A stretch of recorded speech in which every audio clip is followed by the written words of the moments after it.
તો દોસ્તો સ્વાગત છે ફરીથી એકવાર આપ સૌની પોતાની ચેનલ ખેડૂત ઓનલાઈન પોઈન્ટમાં। તો દોસ્તો આજની વિડીયોની અંદર હું આપ સૌને જણાવવાનો છું કે એક ભાઈની મને કમેન્ટ આવેલી છે, સરસ મજાની કમેન્ટ છે કે ભાઈ તેના નામે એક ખેતીની જમીન ચાલે છે, તો તે ખેતીની જમીન વેચી અને બીજા જિલ્લામાં તે બીજી જમીન ખરીદી શકે કે ન ખરીદી શકે તેના વિશેની મહત્વપૂર્ણ માહિતી દોસ્તો આપ સૌને આજની આ વિડીયોમાં જણાવું।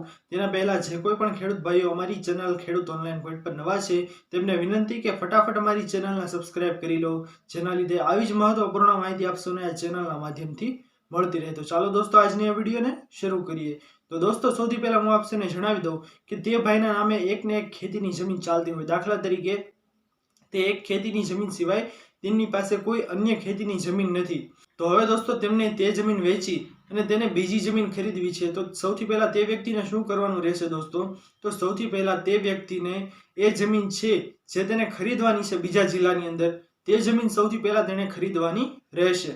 દાખલા તરીકે જે તેની પાસે ખેતીની જમીન અત્યારે હાલ ચાલે છે તે જમીનનો કબજો તેમને તેમજ તે મૂકી રાખવાનો છે, તેમના ખાતે જ રાખવાની છે અને પહેલા તેને જે જમીન ખરીદવાની છે બીજા જિલ્લાની અંદર તે જમીન તેણે ખરીદી લેવાની છે અને ખરીદી લીધા બાદ તે વ્યક્તિ છે તે પોતાની જમીન જે તેને વેચવાની હતી તે કોઈ અન્ય વ્યક્તિને વેચી શકે છે અને બીજા જિલ્લામાં જે જમીન તેણે ખરીદી છે તેના તે ખાતેદાર બની જશે। આવું એટલા માટે દોસ્તો કરવાનું કહું છું આપને કે ભાઈ જે વ્યક્તિના નામે જે ખેતીની જમીન ચાલે છે તે અન્ય જમીન ધારણ સૌથી પહેલા કરી લે તો તે વચ્ચે બિનખેડૂત બની જાય નહીં।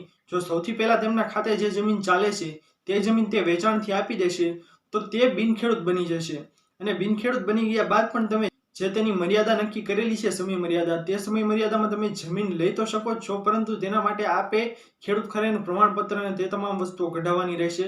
એટલા માટે આપે આવું ન કરવું હોય તો સૌથી પહેલા શું કરવાનું રહેશે, જે જિલ્લા બહારની કે તાલુકા બહારની જમીન છે તે તમારે ખરીદી લેવાની છે, અથવા તો ગામની અંદર હોય તો પણ તમારે આ પ્રોસેસ કરવાની રહેશે।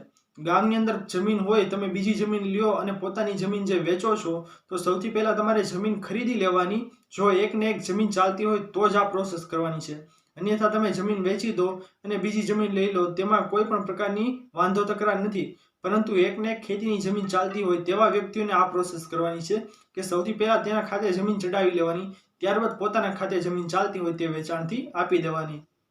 અને દોસ્તો આમાં ખાસ વસ્તુનું ધ્યાન રાખવાનું કે સૌથી પહેલા તમે જમીન વેચશો તો તમારે 2 વર્ષનું પ્રમાણપત્ર જે કલેક્ટર કચેરીમાંથી કે પ્રાંત કચેરી જે લાગુ તમને પડતી હોય તેમાંથી તમારે પ્રમાણપત્ર મેળવી અને ત્યારબાદ જમીન ખરીદ કરવાની રહેશે, જો તમે બિનખેડૂત બનતા હોય તો। બાકી દોસ્તો તમારે આ પ્રોસેસ ન કરવી હોય ખેડૂત ખરાઈના પ્રમાણપત્રની તો તમે સૌથી પહેલા જમીન ખરીદી લો અને ત્યારબાદ તમારા ખાતે જમીન ચાલતી હોય તો તમારે વેચાણથી આપી દેવાની। તો આ છે તેની સિમ્પલ પ્રોસેસ દોસ્તો। આશા કરું છું કે આપ સૌને આજની આ મહત્વપૂર્ણ માહિતી પસંદ આવી હશે।